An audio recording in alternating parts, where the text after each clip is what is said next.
अरे सरिता, क्या बताऊं तुझे, बहुत जल्द मेरे बेटे की शादी हो जाएगी। मैंने पंडित जी से बात की है, लड़की भी देख ली है और रिश्ता भी पक्का हो गया है। देखना, अब तो 1 साल के अंदर अंदर मुझे भी दादी बनने की खुशखबरी मिल जाएगी।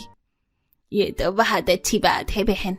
सुमित्रा अपने बेटे की शादी की खुशखबरी अपनी सारे दोस्तों को दे देती है और बहुत जल्द उसके बेटे की शादी हो जाती है। और शादी के बाद बहू, अब तो बस मेरी एक ही ख्वाहिश है कि तू जल्दी से मुझे कोई खुशखबरी सुना दे। क्या माँ, अभी तो हमारी शादी हुई है और तुम हो कि अभी से ही? सुमित्रा की बात सुनकर विपिन वहां से चला जाता है। अब इसी तरह कुछ दिन बीत जाते हैं और देखते ही देखते निशा की शादी को 10 महीने गुजर जाते हैं। माँ जी, आज मुझे बहुत कमजोरी सी हो रही है, इसलिए आप अकेली बाजार चले जाइए।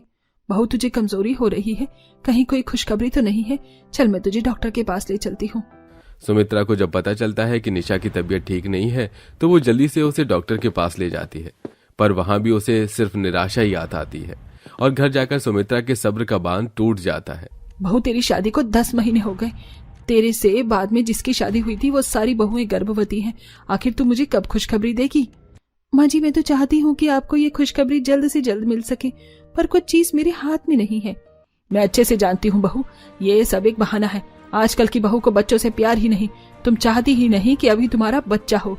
इतना बोलकर सुमित्रा अपने कमरे में चली जाती है और इसी तरह कुछ साल बीत जाते हैं और सुमित्रा अपने दूसरे बेटे की शादी करवा देती है और अपनी दूसरी बहू से बात करते हुए अपनी बड़ी बहू को ताने देती है। पूजा बहू, जो खुशखबरी मुझे तेरी जेठानी न दे सकी वो तू देना। मैंने तो तेरी जेठानी से सारी उम्मीद ही छोड़ दी है। ये तो चाहती ही नहीं कि मुझ जैसी बीमार बुढ़िया अपनी गोद में अपनी पोता पोती खिलाए। माँ जी, आप ऐसा क्यों बोलती हैं? आपको कभी कुछ नहीं होगा। आप अपने एक पोता पोती को नहीं बल्कि हर बेटे के बच्चे को खिला पाओगी। पूजा की बात सुनकर सुमित्रा बहुत खुश होती है। इसी तरह कुछ दिन बीत जाते हैं और बहुत जल्द पूजा की गोद भर जाती है। देख ले कलमुही, तेरी देवरानी को भी औलाद हो गई। एक तू ही है जो अब तक माँ नहीं बन पाई। माँ, आप मेरी बीवी से ऐसे नहीं बोल सकती। भगवान ने चाहा तो बहुत जल्द मेरी बीवी भी माँ बनेगी। हाँ माँ जी, जेठ जी बिल्कुल सही कह रहे हैं। और जिस हॉस्पिटल में मेरी डिलीवरी हुई है, आपने खुद देखा है वहाँ पर कितने लोग ऐसे हैं जो औलाद के लिए चक्कर काट रहे हैं। मुझे लगता है दीदी को भी अब डॉक्टर के पास जाना चाहिए। देखना, वो डॉक्टर के पास जाएंगी और अपना सही से इलाज करवाएंगी तो बहुत जल्दी दीदी भी माँ बन जाएंगी। पूजा की बातें सुनकर सुमित्रा मुंह बनाकर वहां से चली जाती है। पर इसी तरह समय गुजरता है और गुजरते समय के साथ सुमित्रा अपने बाकी तीनों बेटों की भी शादी कर देती है और उन सभी की एक एक संतान हो जाती है, जिसमें से नेहा का बेटा सबसे छोटा होता है, जो कि अभी महज साल भर का था। ऐसे ही एक दिन, शिल्पा, माँ जी के घुटनों में आज बहुत दर्द है। मैंने ये तेल गर्म कर दिया है, तुम जाकर थोड़ा अच्छे से माँ जी के पैर दबा दो और उन्हें दवाई भी दे देना। उनकी दवाई का भी समय हो गया है। जी, मैं रिंकू को लेने के लिए स्कूल जा रही थी। आप खुद जाकर पैरों की मालिश कर दीजिए ना। वैसे भी आप ना तो माँ जी के सामने जाती हैं और ना ही उनसे बात करती हैं। ऐसे तो आपके और माँ जी के बीच का मनमुटाव और बढ़ जाएगा। हाँ दीदी, डरिए मत, चलिए मैं भी आपके साथ चलती हूँ। अपनी देवरानियों के काफी कहने पर निशा अपनी सास के कमरे में जाती है और जैसे ही निशा अपनी सास के पैर दबाने के लिए पैर छूती है, सुमित्रा उसे धक्का देकर खुद से दूर कर देती है। दूर हट मुझसे, बांझ कहीं की। आज तक तू मुझे मेरे पोता पोती का मुंह तो दिखा नहीं सकी और मेरी सेवा करके मेरी नजरों में महान बनने की कोशिश कर रही है। माँ जी, मैं जानती हूँ कि मेरी शादी को 10 साल हो गए हैं, पर आप जितना मेरी माँ बनने का इंतजार कर रही हैं, उससे ज्यादा इंतजार मुझे खुद है। मैं भी चाहती हूँ कि मेरा भी बच्चा हो। अगर तू सच में ऐसा चाह रही होती तो आज तेरे गोद में बच्चा होता। अपनी सास की ऐसी बातें सुनकर निशा रोती हुई कमरे से बाहर जाती है और यह सब कुछ उसकी चारों देवरानी देख लेती है और उन्हें अपनी जेठानी के लिए काफी बुरा लगता है। इसी तरह कुछ महीने बीत जाते हैं और एक दिन, माँ जी, ये देखिए, आज दीदी ने आपके लिए वेज पुलाव बनाया है और ये बूंदी का रायता आपको बहुत पसंद है ना। बहू, मैंने तुझे कितनी बार बोला है, मुझे उस मनहूस के हाथों का कुछ मत दिया कर, और तुम चारों भी दूर रहा करो उस मनहूस से। पता नहीं कौन सी घड़ी में मैंने इसे अपने घर की बहू बना लिया। कितने सपने देखे थे, पर इसने मेरे सारे सपने तोड़ दिए। सुमित्रा की कड़वी बातें हर दिन सुनकर निशा के दिल को बहुत चोट पहुंचती है। ऐसे ही एक दिन निशा कमरे में बैठकर रो रही होती है और तभी वहां विपिन आता है। क्या हुआ निशा, तुम रो क्यों रही हो? मेरी किस्मत में अब रोना ही लिखा है। विपिन जी, हमारी शादी को 10 साल हो चुके हैं, पर आज तक मैं माँ नहीं बन पाई। पिछले 5 साल से मैं अपना इलाज करवा रही हूँ, पर हर बार रिजल्ट नेगेटिव ही आता है। आखिर मैं माँ कब बनूंगी? निशा के आंसू देख विपिन भी रोने लगता है। समय यूं ही बीतता है और एक दिन जब निशा नेहा के बेटे को दूध पिला रही होती है तो ये सब सुमित्रा देख लेती है और निशा की गोद से बच्चा छीनकर उससे बोलती है, मैंने तुझे कहा था ना, तू गोलू को गोद में नहीं लेगी। तेरी हिम्मत कैसे हुई इसे दूध पिलाने की? नेहा बहू, ये सब मैं क्या देख रही हूँ? तुझे मेरी बात समझ में नहीं आती क्या? तू क्या चाहती है कि तेरे बच्चे को कुछ हो जाए? माँ जी, आप ऐसा क्यों बोल रही हैं? दीदी मेरे बच्चे से बहुत प्यार करती है। माँ, आपकी हिम्मत कैसे हुई मेरी बीवी के साथ ऐसा बर्ताव करने की? माना कि वो माँ नहीं बन पा रही, पर इसका मतलब ये नहीं कि वो मेरे भाइयों के बच्चे से जलती है। हमने कभी भी नेहा, आरती, शिल्पा या किसी के भी बच्चे को पराया बच्चा नहीं समझा, हमेशा अपने बच्चों की तरह माना है। अपने और पराये बच्चों में फर्क होता है बेटा। जब तेरी बीवी माँ बनेगी ना, तब उसे माँ बनने का एहसास होगा, उससे पहले नहीं। सुमित्रा का ऐसा बर्ताव देखकर न सिर्फ निशा को बल्कि उस दिन घर के हर एक सदस्य को बहुत बुरा लगता है। समय यूं ही बीतता है और आखिरकार निशा को वो खुशखबरी मिलती है जिसका इंतजार पूरे परिवार को था। निशा, लगता है भगवान ने हमारी सुन ली। माँ, आपने सुना ना, मेरी बीवी भी माँ बनने वाली है। दीदी आज हम बहुत खुश हैं। अब से आपका बहुत ख्याल रखेंगे हम। आप कोई काम नहीं करोगी और आपको डॉक्टर के पास भी हम ही लेके जाएंगे। जी, आप बिल्कुल भी फिक्र मत कीजिएगा। 10 साल बीत गए, आज तक ये गर्भवती नहीं हुई और 5 साल इलाज क्या चला, आज ये गर्भवती हो गई। तुम सब मुझसे कोई झूठ कह रहे हो क्या? मुझे विश्वास नहीं है। माँ जी, अगर आपको ऐसा लगता है तो ये झूठ ज्यादा दिन नहीं चलेगा। जहां पूरा परिवार खुश होता है तो वहीं सुमित्रा अपनी बड़ी बहू के 10 साल बाद गर्भवती की खबर सुनकर हैरान हो जाती है और वो अब भी अपनी बड़ी बहू पर शक करती है। तो वहीं निशा की चारों देवरानी उसका काफी ख्याल रखती है। दीदी, ये फ्रूट्स खा लीजिए और ये आपका दूध और ये आपकी दवाई। कल आपको डॉक्टर के पास भी जाना है, कल आपका अल्ट्रासाउंड होना है, याद है ना? मेरी चारों देवरानी कितनी प्यारी है, मेरा कितना ख्याल रख रही है। दीदी, जब हम गर्भवती थे तो आपने भी तो हमारा ख्याल रखा था और वैसे भी ये हमारा फर्ज बनता है। कुछ इस तरह निशा अपनी जेठानी के खाने का ख्याल रखती है तो वहीं शिल्पा उसकी दवाई का, और अगले दिन चारों देवरानी अपनी जेठानी को डॉक्टर के पास ले जाती हैं और सारी रिपोर्ट्स अपनी सास को दिखाती हैं, जिसके बाद सुमित्रा को भी विश्वास हो जाता है। देख रही है माँ जी, जेठानी जी की रिपोर्ट, बच्चा बिल्कुल स्वस्थ है। सच में मेरी बहू गर्भवती है। अब तो मैं बुढ़िया हो गई हूँ, बीमार रहती हूँ, अपनी बहू की देखभाल कैसे करूंगी? इसलिए अब तुम चारों को ही अपनी जेठानी का ख्याल रखना होगा। आखिर मेरी बहू 10 साल बाद जो गर्भवती हुई है और जैसा डॉक्टर ने कहा है बिल्कुल वैसा ही करना है। उस दिन सुमित्रा भी निशा को अपना लेती है। इसके बाद सुमित्रा भी निशा का ख्याल रखती है और कोई भी उसे न तो सीढ़ी चढ़ने उतरने देता है और न ही घर का कोई काम करने देता। यहाँ तक कि बीमार होने के बाद भी सुमित्रा अपनी चारों बहू के साथ खड़ी होकर अपनी गर्भवती बहू के लिए हेल्दी खाना बनाती है। ये बन गए गोंद के लड्डू। जब मेरी बहू का बच्चा होगा तो मैं उसे अपने हाथों से खिलाऊंगी और अपने होने वाले पोता पोती का नाम भी मैं खुद रखूंगी। इस तरह सुमित्रा भी निशा का ख्याल रखती है और 10 साल बाद अपनी सास का प्यार पाकर उसके सारे दुख खत्म हो जाते हैं। कमबख्त कहीं की, ये कैसी साड़ी साफ की है तूने? कुछ काम आता है या नहीं? अपने गरीब मायके से कुछ भी सीख कर नहीं आई ना, बेशरम कहीं की। माँ जी, मैंने अच्छे से साफ की थी, सच में साड़ी पर कोई दाग नहीं था, पता नहीं कैसे लग गया। ओ महारानी, तुमसे अभी तक यहाँ पोछा भी नहीं लगा। रसोई गंदी पड़ी है, ये मेज पर धूल मिट्टी लगी है, इसे साफ करना चाहिए ना पहले। तभी सास उसके बाल पकड़कर खींचती है। क्यों री निकम्मी, तुझसे कुछ काम नहीं हो रहा क्या? क्या देख रही है? ना तुझसे कपड़े साफ हो रहे, अपने आलीशान ससुराल में महारानी की तरह रहेगी तो तू भूल जा ये होने से रहा। माँ जी, मेरे बाल छोड़ दीजिए, मुझे बहुत दर्द हो रहा है। यह सुन सास उसको जमीन की तरफ धक्का दे देती है, जिसके बाद रोते हुए निमृत घर की सफाई करती है और सास के कपड़ों को धोती है। मैंने सुबह से कुछ भी नहीं खाया, जब से मुझे जो काम दिया सारा करती जा रही हूँ। सोचा था थोड़ी देर बैठ जाऊंगी, लेकिन कोई नहीं है मेरा इस आलीशान ससुराल में। सिर्फ नाम के लिए मेरा आलीशान ससुराल है, लेकिन मैं बिल्कुल अकेली हूँ।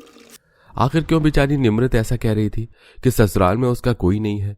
वो भी एक आलीशान ससुराल, जहां घर में जेठ जेठानी, पति, नंद, सास, ससुर सब थे। पूरी बात क्या है आइए जानने के लिए कहानी में कुछ समय पीछे चलते हैं, जहां निमृत के पिता हरिया और ससुर अरविंद में बचपन की बहुत गहरी दोस्ती थी। बेचारा अरविंद समय के साथ बीमार होकर पैरालाइज हो जाता है। वहीं एक दिन गरीब दोस्त हरिया उससे मिलने आता है। अरे पगले, ये तूने अपनी क्या हालत बना ली है? चल खड़ा हो, आज मेरे साथ खेलने चल। अरे तू क्यों? बेकार सी बातें कर रहा है। जानता है ना मेरे हाथ पैर अब काम नहीं करते, लेकिन आज मैं तुझसे अपना सालों पुराना वादा निभाना चाहता हूँ। मैंने कहा था ना, मैं तेरी बेटी को अपने घर की बहू बनाऊंगा। अरविंद, तू ये कैसी बातें कर रहा है?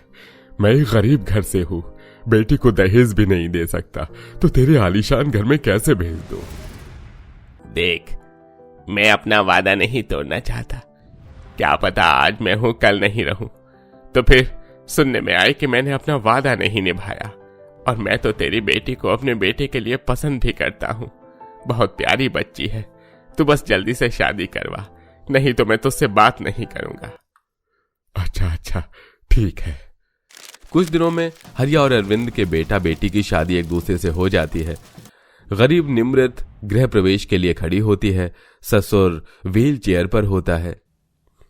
मीनाक्षी, देख क्या रही हो? तुम्हारी बहू चौखट पर खड़ी है, उसका गृह प्रवेश करो। मैं और इस गरीब का गृह प्रवेश करूंगी? बिल्कुल नहीं। तुम्हारे वादे के चक्कर में गरीब घर की लड़की मेरे पल्ले पड़ गई है। मीनाक्षी, वो इस घर की बहू है और मेरे दोस्त की बेटी है, तुम्हें उसे सम्मान देना ही होगा। अरे ये क्या लगा रखा है? मैं खामखा फंस गया इस गरीब बीवी के साथ। मैं जा रहा हूँ। हाँ देवर जी, आप क्यों, हम भी सब चलते हैं। हाँ सौम्या भाभी, चलो। घर के सभी लोग नई बहू को चौखट पर छोड़कर चले जाते हैं। तब ससुर आरती की थाली टेबल से उठाने की कोशिश करता है, पर हाथ कांपने लगते हैं। दरअसल लकवा के कारण हाथ पांव चलते नहीं थे। तब बहू ससुर को संभालते हुए, कोई बात नहीं पापा जी, बस आप अपना आशीर्वाद दे दीजिए। माफ कर दे बहू, इन घर वालों की तू पसंद नहीं है, इसलिए वो तेरे साथ ऐसा कर रहे हैं और करेंगे भी। पर तू हार मत मानना, मैं तुम्हारे साथ हमेशा से हूँ। आप मुझे बता दीजिए आपका कमरा कहाँ है, मैं आपको लेकर चलती हूँ। सब आपको यहीं छोड़ गए। यह कहकर निम्रत अपने ससुर को कमरे में छोड़ आती है और पति से कुछ बात करने की कोशिश करती है। तभी साहिल उस पर गुस्सा कर देता है। ऐसे ही दिन गुजरते हैं। ससुराल में कोई भी ससुर को छोड़कर उसे पसंद नहीं करता था। कभी जेठानी उस पर काम थोपती है तो कभी सास। एक दिन खाना खाते वक्त, आहा कितनी मिर्ची है निम्रत की बच्ची, ये कैसा खाना बनाया तुमने? भाभी मेरी तो जुबान जल गई, उनको सबक सिखाना पड़ेगा। बिल्कुल, गलती की है तो सजा तो भुगतनी ही होगी। नहीं माँ जी, ऐसा मत करिए, मुझसे गलती हो गई, माफ कर दीजिए, वो थोड़ी सी मिर्ची ज्यादा हो गई होगी। चलो आज तुम्हें भी तीखा खिलाते हैं। तभी नंद निम्रत के हाथ पीछे कर पकड़ लेती है और जेठानी जानबूझकर एक चम्मच लाल पाउडर उसके मुंह में डाल देती है और फिर गर्मा गर्म चाय पिलाती है, जिससे निम्रत की जुबान जल जाती है। जेठानी जी मुझे पानी चाहिए, दीजिए। हाँ पानी पीना है तुम्हें? अभी देती हूँ। तभी जेठानी उसके मुंह पर गिलास से पानी फेंक देती है। लो पी लो पानी। आगे से हमारे साथ ऐसा किया ना, या खाने में ज्यादा नमक मिर्च की, तो इस मंजर को याद रखना, समझी? गंवार कहीं की। निम्रत रोते हुए अपने कमरे में चली जाती है। कोई नहीं यहाँ मेरा, कोई नहीं है। भले ही आलीशान ससुराल हो, लेकिन मैं यहाँ बिल्कुल भी खुश नहीं हूँ। 2 महीने हो गए, 2 महीने से सिर्फ सुन रही हूँ। फिर निम्रत को उसकी नंद सूट प्रेस करने के लिए बुला लेती है और जानबूझकर प्रेस को मोड़ कर रख देती है, जिससे कि उसका सूट गरीब भाभी के हाथ से जल जाए। अगले दिन जेठ अंकुर कहता है, ओहो मेरे जूते बहुत गंदे हैं निम्रत, आकर इसे साफ करो, मुझे ऑफिस जाना है। जेठ जी, आपका ये काम जेठानी जी करेंगी, ये काम मैं थोड़ी कर सकती हूँ। अच्छा ये काम जेठानी करेंगी? अभी बताता हूँ। देखो तो तुम्हारी देवरानी बिल्कुल भी बात नहीं मान रही, मुझे ऑफिस के लिए लेट हो रहा है। ये सुनते ही सौम्या आकर निम्रत के बाल खींचती है और उसे अपने पति के जूते साफ करवाती है। बेचारी की दुर्दशा बहुत खराब हो गई थी। फिर शाम के वक्त, माँ भैया आपको पता है मेरे ऑफिस वाले ट्रिप पर जा रहे हैं, सब अपने हस्बैंड वाइफ गर्लफ्रेंड को लेकर जाएंगे, तो मैं भी जाऊंगा। वैसे तो ये मुझसे ठीक से कभी बात नहीं करते, पर लगता है अब ये मुझे बाहर ले जाएंगे। ठीक है बेटा, तू भी घूम लेना, घर में रहकर परेशान हो गया होगा ना। हाँ माँ। जैसे खाना खाने के बाद पति कमरे में जाता है तो निम्रत भी उसका और अपना बैग लगाकर कहती है, अजी वैसे हम दोनों कहाँ घूमने जा रहे हैं? मतलब आपके ऑफिस वाले कहाँ ले जा रहे हैं? और मुझे बता दीजिए वहाँ पर कौन कौन से कपड़े रखने हैं आपके और मेरे? हाउ डेयर यू, तुमने सोचा भी कैसे कि मैं तुम जैसी बदसूरत गरीब बीवी के साथ अपने ऑफिस वालों के सामने जाऊंगा? मैं वहां अकेले जा रहा हूँ और मेरी एक गर्लफ्रेंड भी है। मैं तुम्हें बिल्कुल पसंद नहीं करता, समझे? आप मजाक कर रही हैं ना? अच्छा तो मैं अभी बताता हूँ। साहिल उस पर बेल्ट से अत्याचार करता है। बेचारी बहुत रोती है। ससुराल का हर कोई उस पर हाथ उठा दिया करता था। निमृत की जिंदगी नौकरानी से भी ज्यादा बदतर हो गई थी। अगले दिन झाड़ू पोछा अपने ससुर के कमरे में करने जाती है तब बहू बहू, तू अपने आलीशान ससुराल में खुश नहीं है ना? और मैं भी तेरी मदद नहीं कर पा रहा। पापा जी, पिताजी ने कहा था कि अब से यही मेरा घर है और मैं अपने घर को छोड़कर कैसे जाऊं? मुझे यहीं रहना होगा, आप चिंता मत कीजिए। फिर बहू वहां से चली जाती है। एक दिन उसकी हालत ठीक नहीं होती, फिर भी वो घर का सारा काम करती है और सास साड़ी के दाग और जेठानी फर्श पर झाड़ू पोछा करवाती है, जिसे वो दोबारा करती है और रो रही होती है। तभी सुहानी आती है। ओ गरीब रोतड़ू इंसान, पापा की दवाई का टाइम हो गया है, जाओ उन्हें खिला कर आओ। हमारे हाथ से वो दवाई नहीं खाते। हाँ दीदी। फिर निमृत ससुर को दवाई खिलाने के बाद बहू, भले ही इस कमरे में पड़ा रहता हूँ, कोई मुझे देखने नहीं आता, लेकिन मुझे हर रोज तेरी चीखें सुनाई और रोना सुनाई देता है। ये सब तुझे परेशान करते हैं ना? मेरा बेटा भी ऐसा निकलेगा, मुझे पता नहीं था। तू इस घर में मत रह, यहाँ से चली जा बहू, वरना ये लोग तुझे जलाकर भी मार डालेंगे। मैं तेरे पिता को कभी मुंह दिखाने के लायक नहीं रहूंगा। और तू खुद को कमजोर मत समझ, नारी शक्ति है तुझ में। देखा है ना दुर्गा माँ कैसे असुरों का संहार करती है? तुझे भी असुर जैसे ससुराल वालों से लड़ना होगा। मैं आपको छोड़कर जाना नहीं चाहती पापा जी, लेकिन आपने कसम दे दी, इसलिए मैं चली जाऊंगी। मुझे हिम्मत देने के लिए शुक्रिया। निमृत अपना बैग लेकर घर से जा रही होती है कि तभी ससुराल वाले उसका रास्ता रोकते हैं। तभी निमृत मीनाक्षी का हाथ मोड़ देती है। ए बुढ़िया, बस बहुत हो गया, अब मैं किसी की नहीं सुनूंगी। मैं जा रही हूँ इस घर को हमेशा के लिए छोड़कर। बहुत नौकरानी की तरह सेवा करा ली तुम लोगों ने। तेरी इतनी हिम्मत, तूने मेरे साथ ऐसा किया? मैं बताती हूँ इसे। जैसे सौम्या निमृत की तरफ बढ़ती है तो निमृत चांटा मार देती है। तभी पति आता है तो उसके मुंह पर मंगलसूत्र निकालकर फेंक देती है। मुझसे उलझने की कोशिश मत करना। मैंने तुम्हारे पिंजरे से खुद को आजाद कर लिया है। अब से पापा जी का अच्छे से ख्याल रखना, वरना तुम लोगों ने जो मेरे साथ किया है, पुलिस स्टेशन जाकर ऐसी धारा लगवाऊंगी डोमेस्टिक वायलेंस की कि फिर कभी किसी के साथ ऐसा नहीं कर पाओगे और जेल में सारे चक्की चलाते फिरोगे। वैसे भी इस ससुराल में मेरा कोई नहीं है जिसके लिए मैं यहाँ रहूं।